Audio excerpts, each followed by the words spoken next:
In news overseas, another COVID-19 milestone on Monday as the number of cases around the world surpassed the number of confirmed infections inside China. More countries are going on lockdown as millions of people in Europe and elsewhere stay at home, and others rush to stock up on food, medicines, and other supplies. VOA correspondent Mariama Diallo has more.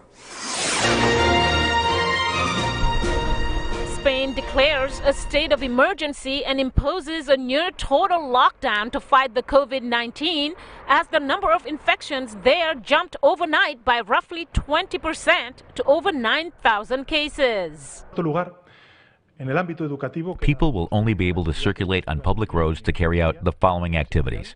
Firstly, the acquisition of food, pharmaceutical products, and basic necessities. Secondly, assistance to health centers, services, and establishments. Travel to the place of work to carry out their work, professional or business activities. Spain is now the world's fourth most infected country, behind China, Iran, and Italy, where on Monday people continued to self-isolate in a bid to contain the virus. Still, cases surged in Italy. I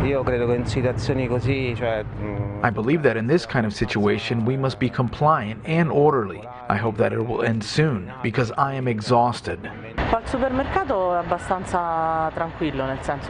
Here at the supermarket, things are quite smooth. We're keeping the safety distances.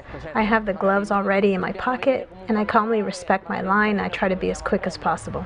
In London, customers packed supermarkets as locals stockpiled essentials. In Paris, residents also rushed to grocery stores as French authorities shut down restaurants, cafes, cinemas, and non-essential retail shops. Given the scale and the speed. In South Africa, where there are more than 60 confirmed cases, the president announced that foreigners coming from hard-hit countries will not be allowed to enter. Kenya announced measures to contain the virus after confirming 3 infections.